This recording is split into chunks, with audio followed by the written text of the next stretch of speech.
কিছু মানুষকে মন থেকে একেবারে মুছে ফেলেছি। হয়তো তাদের সাথে দেখা হবে, কথা হবে, কিন্তু আমার মনে আর কখনো তারা জায়গা করে নিতে পারবে না। আসসালামু আলাইকুম everyone, welcome back to my another blog from simple lifestyle. কেমন আছেন সবাই? আমি ভালো নাই। আজকে আপনাদের আপুটা সত্যি ভালো নাই। আমি শুক্রবার মর্নিং থেকে ব্লগটা শুরু করছি। আমার যেহেতু মোবাইলে স্পেস প্রবলেম, আমি সকাল থেকে কাজের ফাঁকে ব্যস্ততার ভিতরে অনেক কষ্ট করে গতকালকের ভিডিওগুলো আপলোড দিয়েছি। এখন ভাবলাম যে বড় ভিডিওটা ভয়েস ওভার করে, নইলে আর সময় পাবো না, এরপরে আবার ব্যস্ত হয়ে পড়বো। এর জন্য আসলে একলা মানুষ, এবার আমি এমন একটা অবস্থা, আমি আর একেবারে খেয়াল নাই। আমি এখনো পর্যন্ত গরম মশলাটা পর্যন্ত করে নাই। এমনটা আমার সাথে কখনো হয় নাই। সকাল থেকে কিছুই করতে ভালো লাগতেছিল না।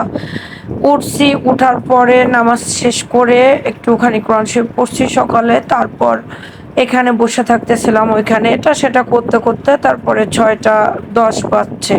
সেই ভোর 5টায় ঘুমটা ভেঙে গেছে, বাট কাউকে ডিস্টার্ব করি নাই আমি।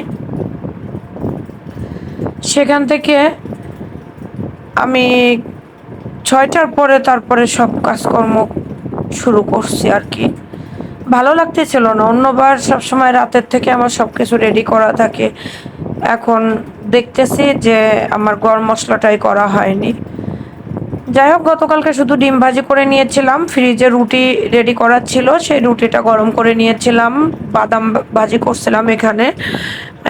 আমার ছেলেটা বাদাম ভাজি খেতে তো অনেক বেশি পছন্দ করে, বাট গ্যাসের প্রবলেম তো হয়। তাই আমি ছোলা যে বাদামটা ওটা কিনে আনছিলাম, এটাকে আমি ফ্রাই প্যানে ভেজে নিয়েছি, সুন্দরভাবে শসা কেটে দিয়েছি। পারফেক্ট একটা সকালের নাস্তা। আর একটা অরেঞ্জ ফ্লেভারের একটা জুস ছিল আর কি। আসলে আজকে কি ভয়েস ওভার করবো আমি বুঝতে পারছি না। আমার মনটা শরীরটা দুইটাই অনেক বেশি খারাপ। আর সত্যিকার অর্থে কি, আমি গতকাল সন্ধ্যা 6টা 7টা পর্যন্ত অনেক বড় একটা আশা মনে নিয়েছিলাম। তারপরে আমার আশাটা ভেঙে গেছে। আর কারো কোনো আশা যদি ভেঙে যায়, সেটা যদি পূরণ না হয়, তাহলে কতটা খারাপ লাগতে পারে আপনারা আসলে বুঝতে পারবো না। আমার নিজেকে আজকে খুব এতিম এতিম মনে হইতেছে। তারপর আমি নাস্তার প্লেটটা রেডি করে আমার বাবাকে সকালের নাস্তাটা খাইয়ে দিয়েছিলাম। আমার বাবা তো এই নাস্তাটা পেয়ে অনেক বেশি খুশি হয়েছিল।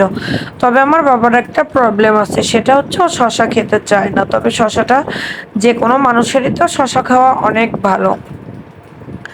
আমার বাবার জন্য জুসটা তো আমি সবসময় রাখার চেষ্টা করি, যেহেতু একটু প্লেটে সুন্দর লাগবে দেখতে। এর জন্য আমি এই চায়ের যে কাপগুলো, এটাতে করে আমি বানিয়ে দিয়েছিলাম। তারপরেও গ্লাসের মতোই প্রায় অর্ধেকের বেশি চা এখানে হয়।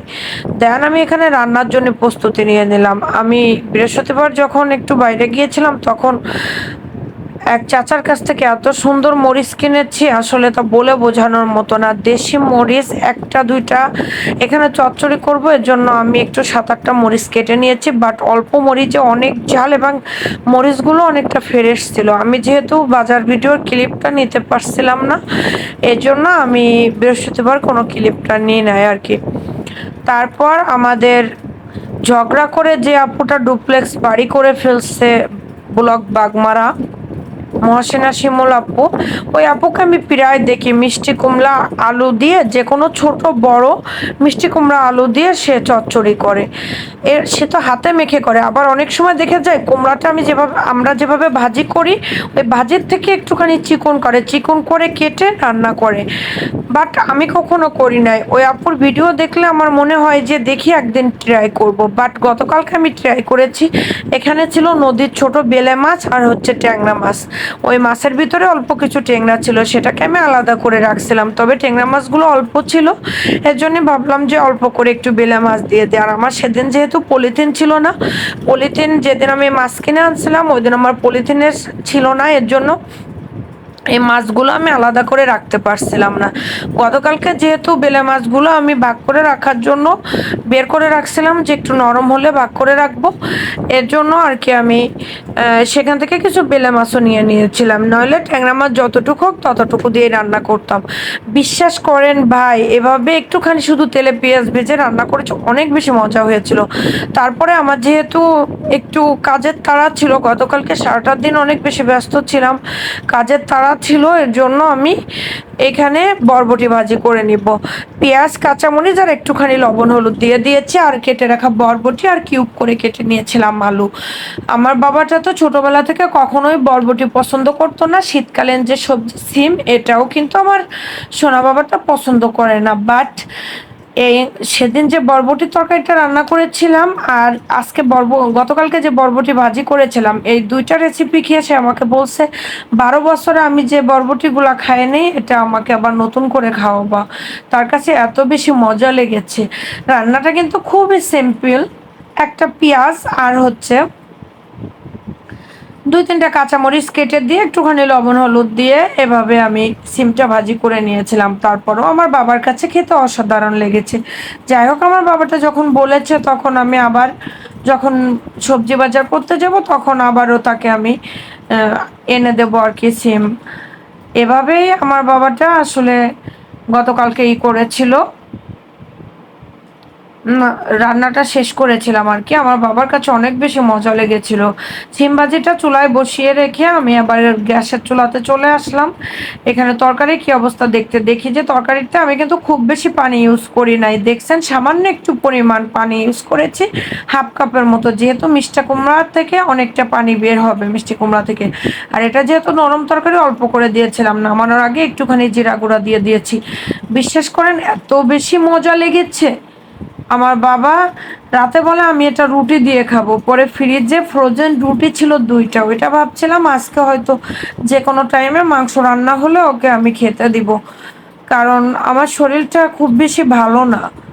শরীরটা ভালো না, শরীরের সাথে তো মনেরও একটা সম্পর্ক আছে, দুইটাই ভালো নাই, সবকিছু মিলায় হচ্ছে আমি ভাবছিলাম যে আমার বাবাকে এই রুটিটা আমার আজকে কাজে লাগবে, বাট ওর কাছে এত বেশি মজা লেগেছে ও গতকালকে রাতেই খেয়ে ফেলেছে রুটি।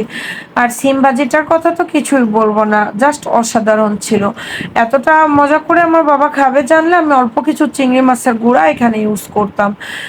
তারপর আমার এই যে দেখেন রান্নার ফাইনাল লুক, রান্নাটা আমার শেষ হয়ে গিয়েছে, তার ভিতরে আমি অনেকগুলো কাজ করেছি, সে কাজগুলা আসলে অত বেশি ভিডিও ক্লিপ নেওয়া আমার পক্ষে সম্ভব হয়নি।